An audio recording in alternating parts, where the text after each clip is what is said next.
Hello and welcome to Above All Else, a podcast for women who are looking to grow in their relationship with Jesus. I am Brianna Verjowski here with Jen Kish and Emily Bird, and we are so excited to be back again, just with one another and with all of you. Emily, how's it been this week? How's it going? Well, things have been a little out of routine in my house. My mom and my stepdad have been here with me all week, and my girls, especially my little girls, are absolutely giddy. Their Aw. grandparents are here. I am too. So they've been doing all the running with me and seeing how crazy life is, and also helping me with school. And they've been up late reading books and playing games. Last night they were doing flips in the living room. So it's just Your sweet, and mom? we've eaten lots of good food, and we've played games. It is good to be with my parents this week. So we've had a really really good time. So it's Your been a mom great week. was doing flips in the living room?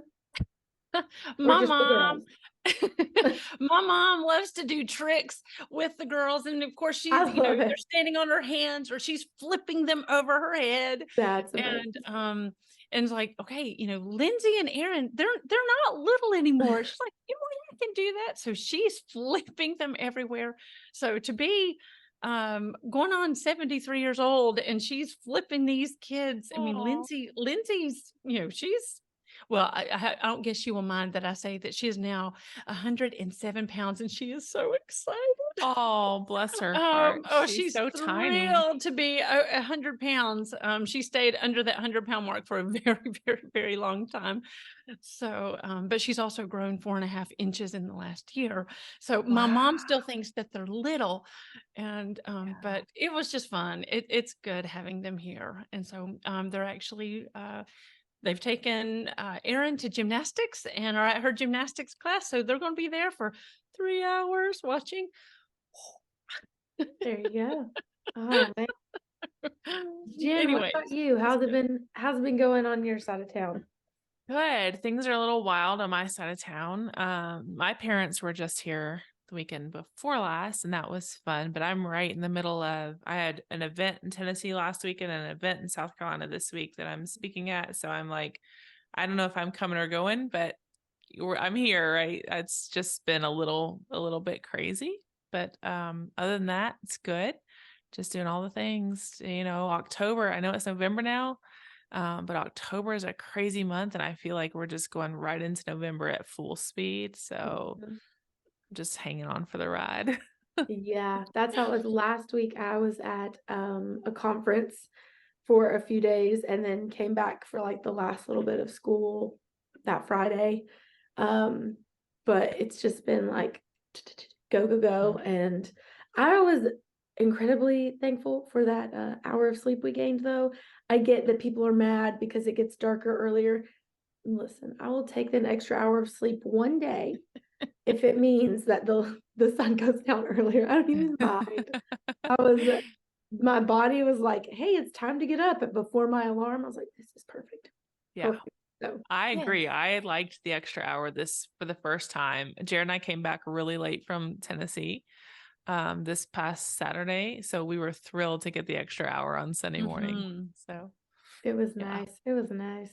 So, oh man. Well, we talked last 2 weeks ago about discipline and not only discipline, but also like reconciliation with our kids. And we've talked a lot about children and our husbands, and we've talked a lot about those kinds of things. So today we're going to kind of pivot a little bit and talk about comparison. And Emily, I just want to kind of hear from you.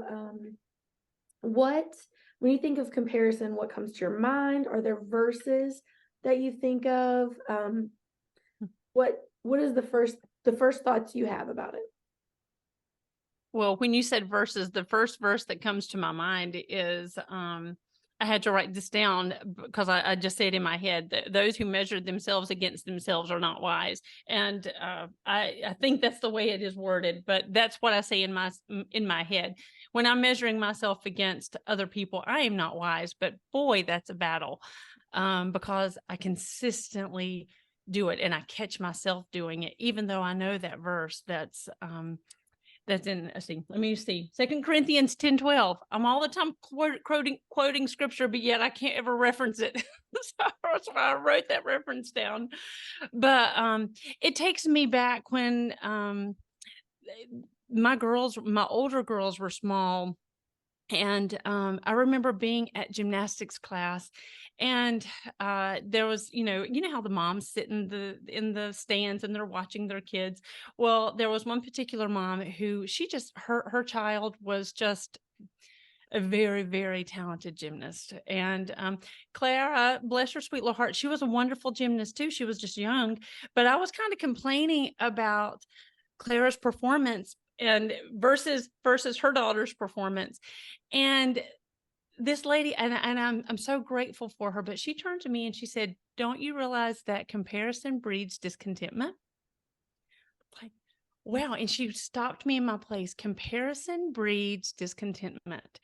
I will never forget. And she really did put me in my place, and I will have never forgotten those words. And I have continually said those words to myself. I've said them to my children. I've said them to friends. When I realized that she really did give me a gift that day, even though she kind of hurt when she told me that.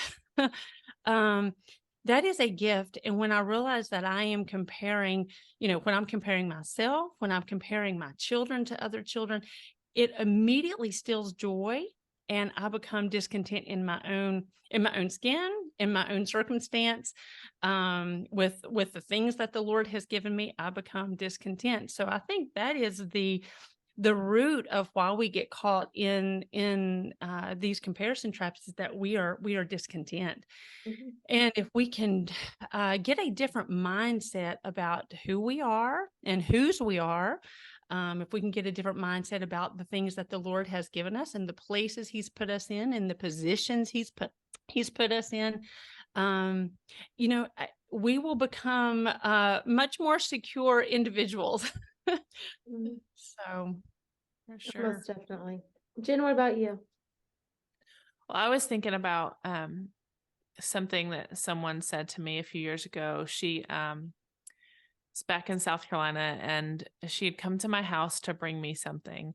And when she arrived at my house, she got out of her car and she looked around and she said, "I want to know what your husband does to have a house like this." And I was struck by it immediately, because there's something that she didn't know about that house, and that the fact that we had that house at that time in our lives was because I had inherited some money, because I through loss, and so I always think about that moment, and I almost wanted to say, you don't really know what that house cost me, Mm. and it's not the financial money or things like that, but it's like, it cost me something. I had another friend in Hartsville whose home burned down, and she lost her baby. They didn't get her baby out. And they rebuilt this gorgeous home, but anytime anyone would comment on it, she would say the same thing. You don't know what this actually cost. And so I think about that a lot with contentment, because we're always looking at things, but we never really know the cost.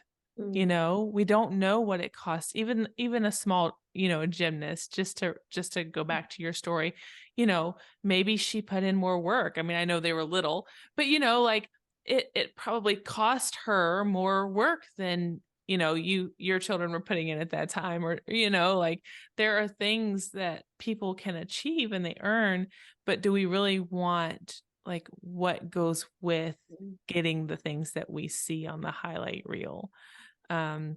So I think, honestly, oftentimes, whatever we're comparing, we don't have all of the information. mm-hmm.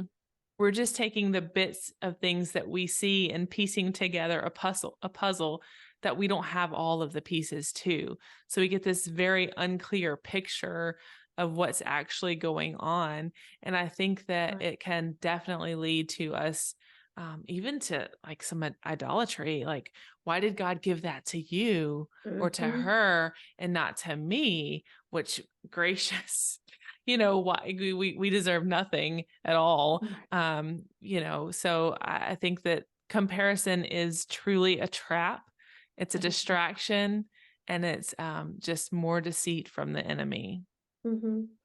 No, I definitely agree. I think that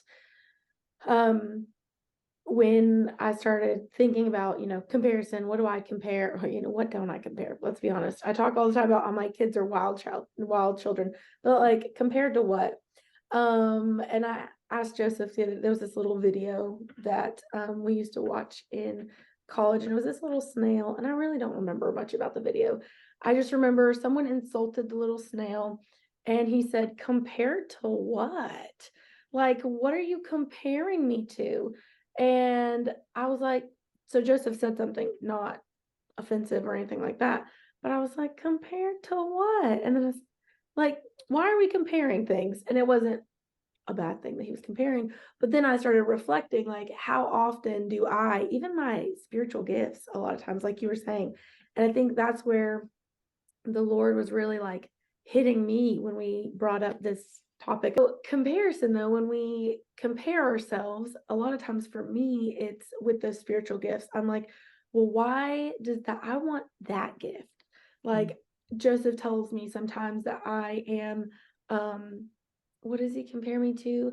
Dak Prescott, the quarterback for the Dallas Cowboys. Not because I'm phenomenal at football, because I'm not, but because he is a what kind of leader? He just does all the things. He's not really good at one thing. He just does a lot of things well, but not really good at one particular thing, right? Like, and I'm like, Joseph, I would rather be really good at one thing. And he's like, well, that's not how the Lord has gifted you. I'm like, well, that person is really good at that one thing. And he's like, great. That's awesome. That's not how the Lord gifted you. Joseph's the first person to like humble me, knock me back into my place, which I appreciate about him. But that's, I think mine tends to be comparison, just in like in spiritual gifts, like you said, though, like we don't deserve any of it. Why am I saying like, oh, well, why can't I have that one? Now I sound like a greedy little kid on Christmas, like what's her Veruca from Charlie and the Charlie Chocolate Factory. Like she Yeah. wants it and she wants it now. And I'm like, oh, that stings a little bit. So that's kind of ooh.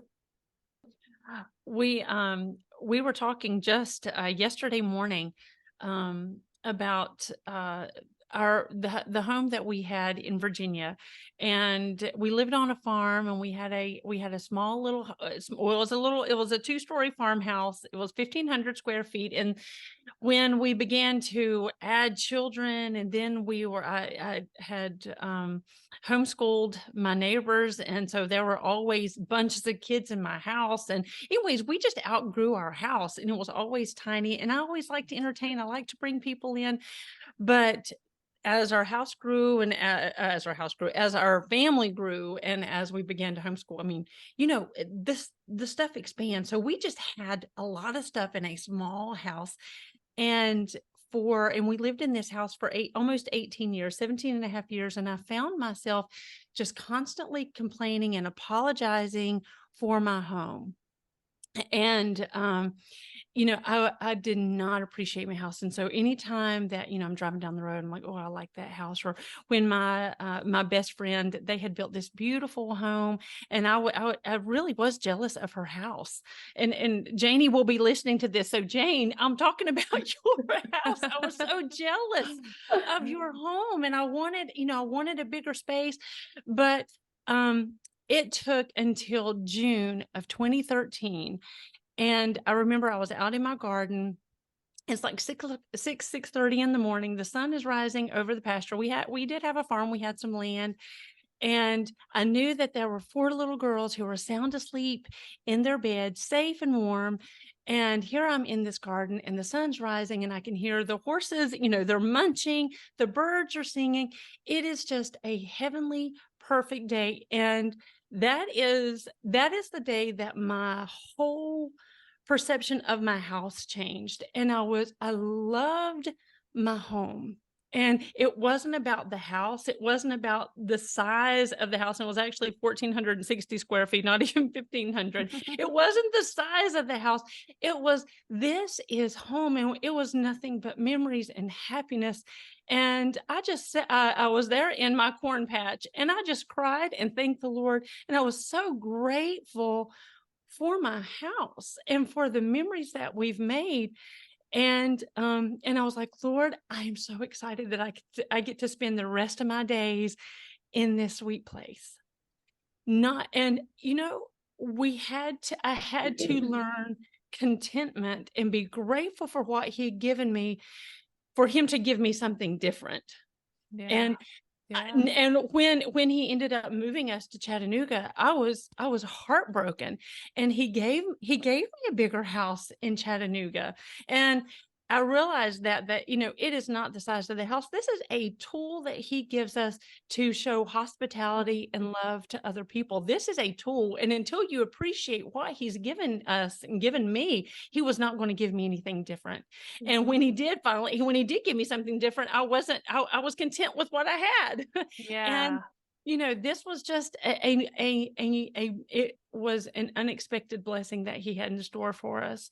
But I've learned over the years, and it's just in it, and I'm continually learning that not only does comparison breed discontentment, but the way I battle it is by being grateful and by being thankful Mhm. for what he has given me. And when I'm thankful for the small things, then he's going to entrust me with larger things. But I've got to be grateful rather than always griping about what I don't have or what I'm not able, I'm not capable. He's like, take small steps. You got to do you got to serve where I've put you, even though you may not feel like you're ready.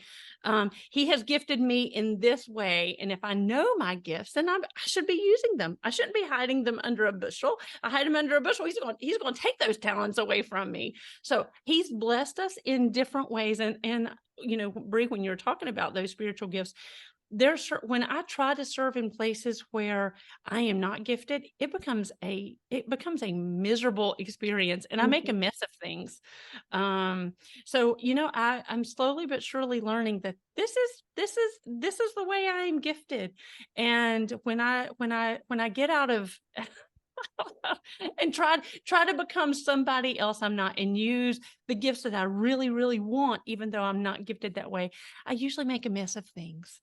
So I don't know, but to get around to my circular way of thinking, I'm trying to get to thankfulness. I think Yeah. thankfulness and gratefulness is the way we battle discontentment, which of course is the root of comparison. Yeah. And I think comparison, when it does lead to that discontent, like when you find yourself in that place of discontent, that you have to really seek out contentment. So when we moved here from South Carolina, we couldn't find a place to live. And it was really hard for us because there was just nowhere to go. And we actually ended up living separately for a while so that my husband could come on up and get his job. And he had a roommate, so we couldn't even come and visit. And it was the weirdest thing. And it was a short period of time, but the roommate part was, but ultimately he found us a house to rent, and it was a 3-bedroom, 2-bathroom house. I And remember. we were bringing our 6 children, one of whom was an infant, right? And I remember being in that house, we weren't even really able to unpack most of our things because it was so much smaller than where we were coming from. And matter of fact, our 3 girls shared a room, and it was so small that all that was in there was their beds, and they were wall to wall and like both ways. So if you were going to be in the room, you were on somebody's bed at all times, and you could just roll from twin bed to twin bed to twin bed. And they were just all in there like sardines. And we couldn't even find the things that we loved, our possessions that we would, want around the house, because they were boxed up and stored. And, we were only there for about 6 months, but it felt like forever. but the only thing that we could really do was walk. So it was a small little neighborhood with 2 cul-de-sacs. So Jared and I would, after we put the kids to bed, we would just walk the 2 cul-de-sacs back and forth. And I remember so well, like walk after walk, Jared just saying the words, practice contentment, practice contentment, because it's not a natural response.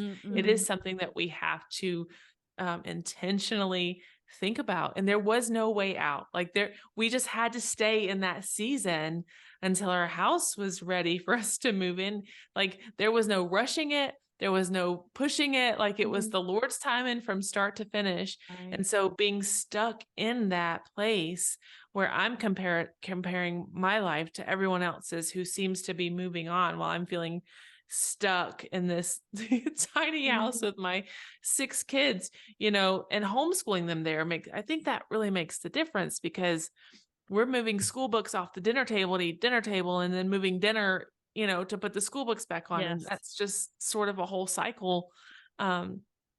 So I think of that often. He actually wrote it on note cards, and I come across them every now and then, like practice contentment.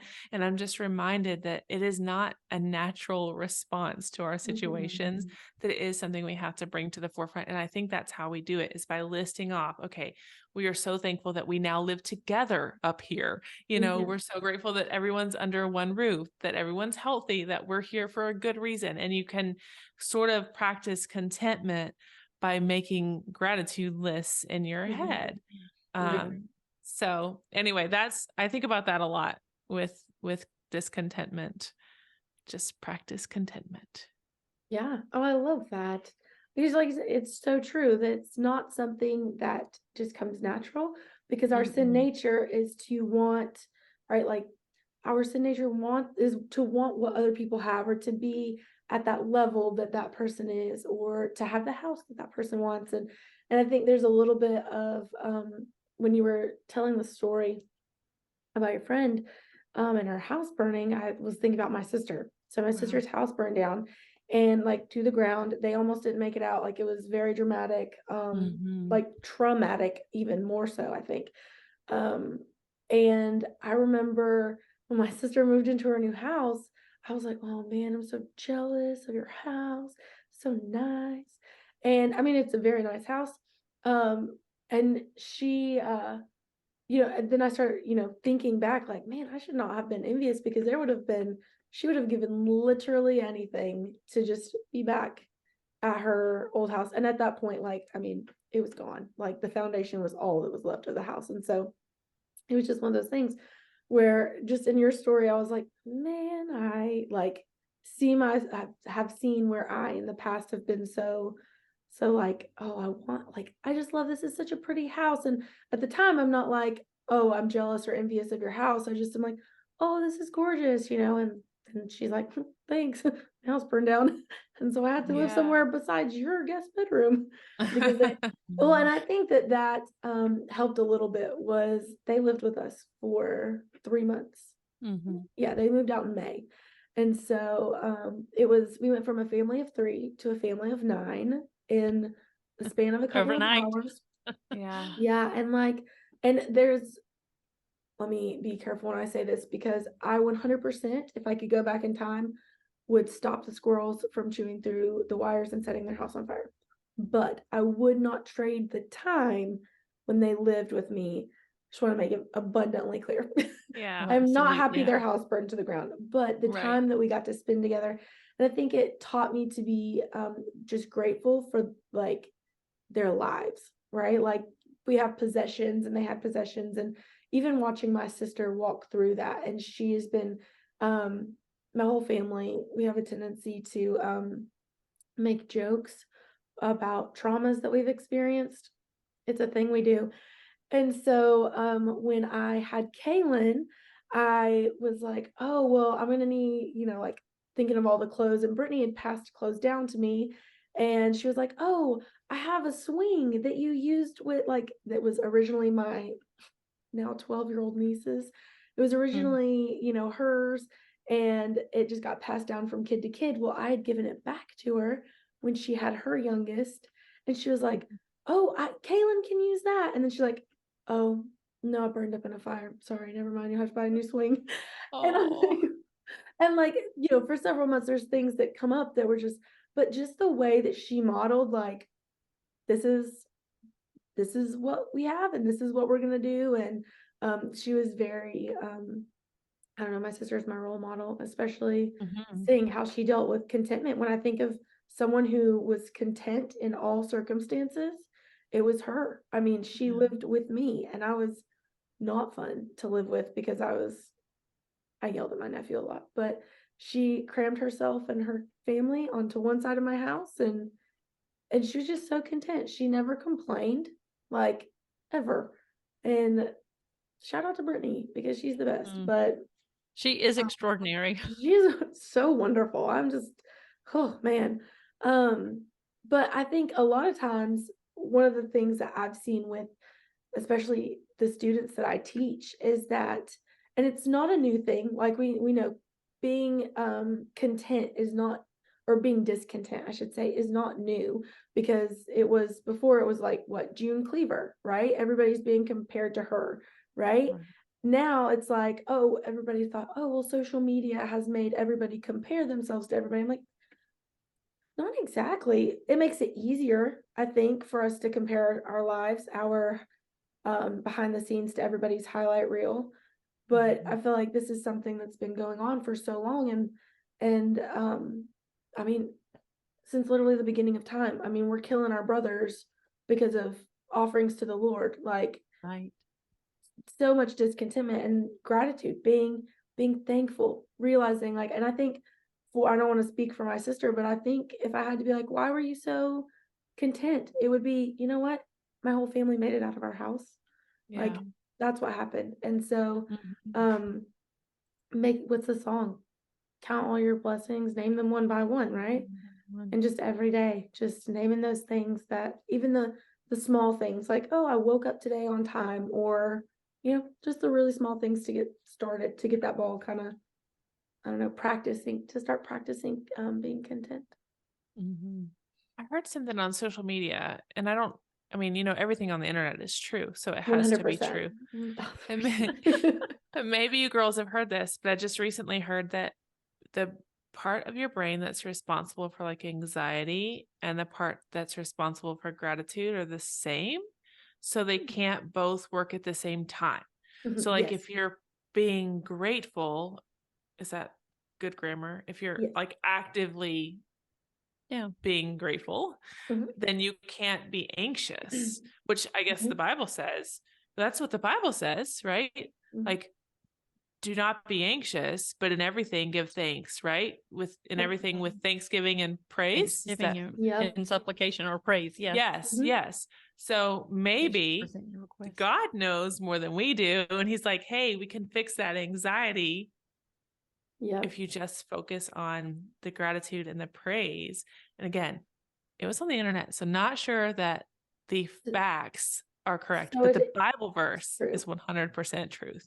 Yes. So So That's fascinating. that's accurate.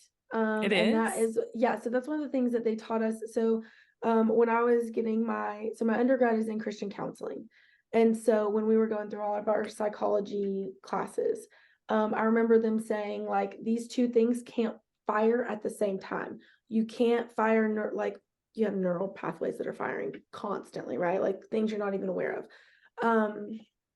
Million, just all over the place, everywhere. But those two things will not fire at the same time. Like, you can choose, and I'm doing my hands because in my head I'm picturing a brain, and that's Yeah. Mhm. Fascinating. yes, Those synapses. So it's either synapse. anxiety or thankfulness.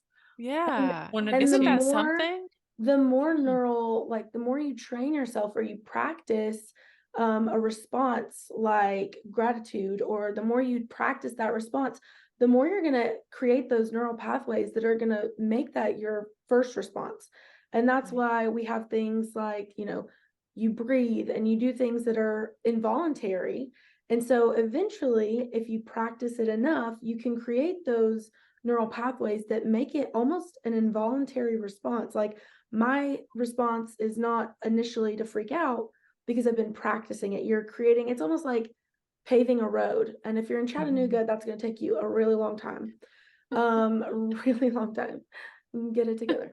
But if you continually, like, this is this is my first response every time this happens, you can create new neural pathways and retrain, ultimately, is what it is. It's retraining your brain to perceive a situation differently, or to respond to a situation differently.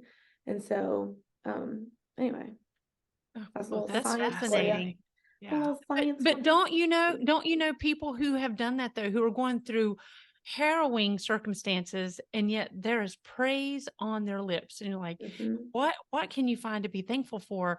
But they have trained their brain to find things. My granny was one of those people. She always said, there's always something to be thankful for. There's always something to be thankful for. And there was a sign at Hobby Lobby that had that. And so I bought it. It's in my house as we speak. There's always something to be grateful for or to be thankful for. And I remember specifically when I called him Pawpaw, when my granddad passed away suddenly. He during the blizzard of 1993, he went to meet Jesus in his sleep. It was just sudden.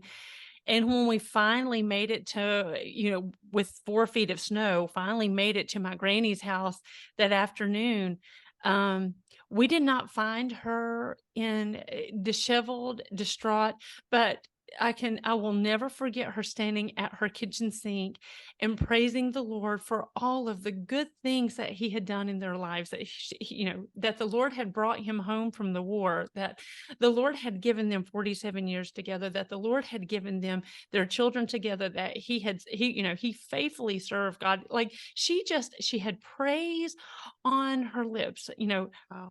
It's like her her right arm and right leg are now gone. Half of her is missing, but praise is on her lips. And Wow.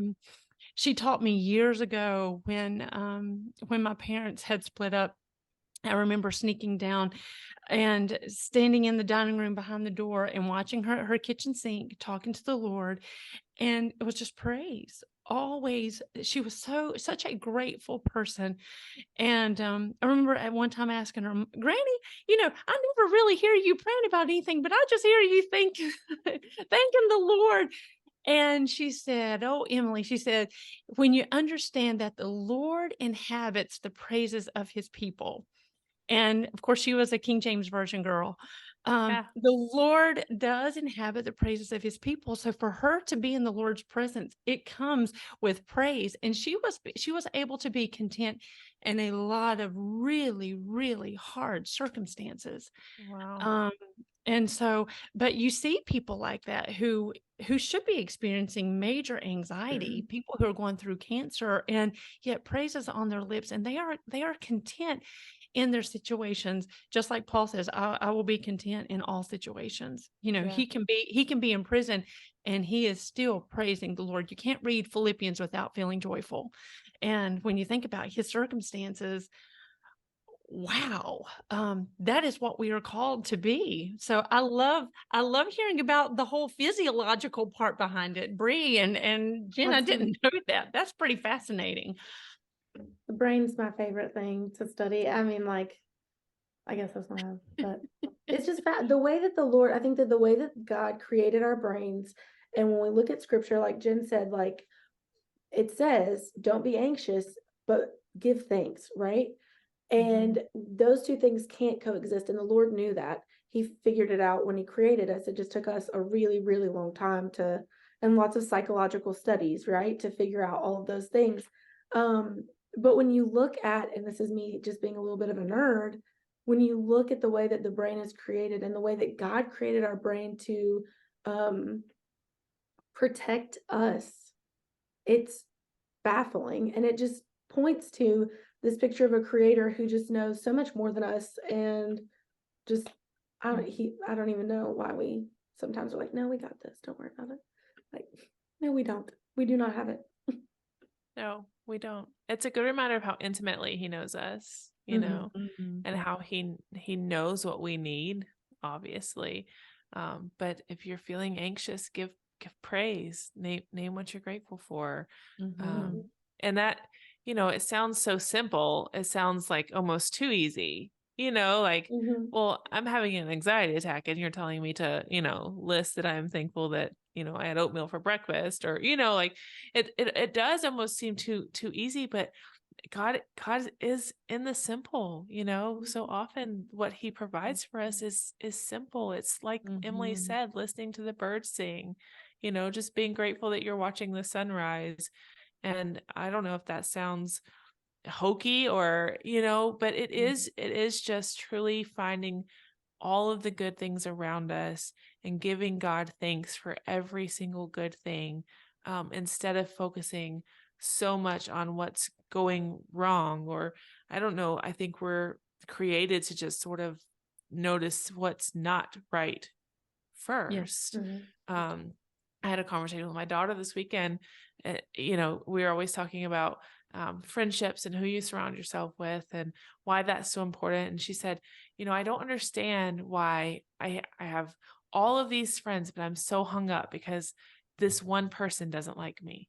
And isn't that just how we do? We focus on just the one thing in our lives Mhm. that's not quite right, or, and we just highlight that instead of going, oh my gracious God, I am thankful for this person, and that I'm loved by these people and known by this person and held Mhm. by this person, instead of just saying, but why doesn't that person like me? Mhm. So comparison, I guess, is something that we are kind of born doing. I don't know if we ever, I don't think it's learned. I mean, I guess some of it can be, but I think it's just sort of a natural response to see, where am I? Where is she? How am I measuring up to what's happening around me? So we have Mhm. to do something really unnatural to kind of rid ourselves of that. And I don't know. What do you do? What do you think, Emily? Look at me asking the questions, Bree. Just take a break, Bree. I've got I love this. it. I love it so much. I don't know if I I have love it. any answers.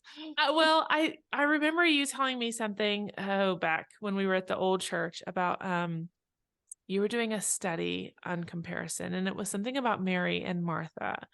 And I was just wondering, and I know you probably, I don't know if you can recall it or anything. I do remember that study though. Yeah. Well, I just was wondering, is there something practical? Like, if you are struggling with comparing your life with someone who's close to you, are there practical ways to not do that? Like, what is a practical way to be happy for somebody if they have something that we desire? Mhm. That is an excellent question. And, but I will say it is one that I have put into practice. And the way I put it into practice is that I try to intentionally love that person more. I will write that person letters because there is some, it's in James where there's envy and self ambition. Then there's all kinds of evil, evil and I think in disorder. Um, I don't want to be a part of that. So what I have to do to battle that, because I do become envious of people. So to battle that, then I have to really intentionally begin to love that person that I'm envious of. I know that sounds terrible. And I may tell you, I love that person, but I have to get over that hump that there's this jealousy. So so God, who, if you're listening and you're receiving letters from me, you may be that person. I'm not getting any letters from you, Emily. I don't. We're not good. No, I'm just kidding. We're not good enough for that. No, I'm But joking. I'm I joking. have to, I Joking. do, but I know that sounds terrible, but I have to Oh. really I have to work hard to get to know that person and I have to spend some extra effort to love that person and to reach out, or it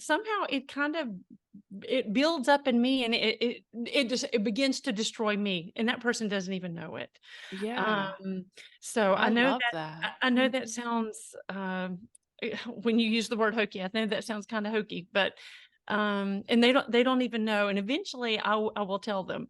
And so I've had to tell a few people that I'm quite jealous of the way I've told Jessica Rasnick, for example. Jessica, if you're listening, listening to her teach, it's intimidating, and it makes me jealous, because I want to be able to teach the word the way she teaches it so aptly. But I was like, I've got to know this girl better, and I've got to encourage her and to build her up. And the more I build her up, the more I realize we are gifted differently, and I will never have the gifts that she has. And I am okay with that. And I want to encourage her in her gift to make her better at her, instead of sitting back and like, oh, I wish that were me.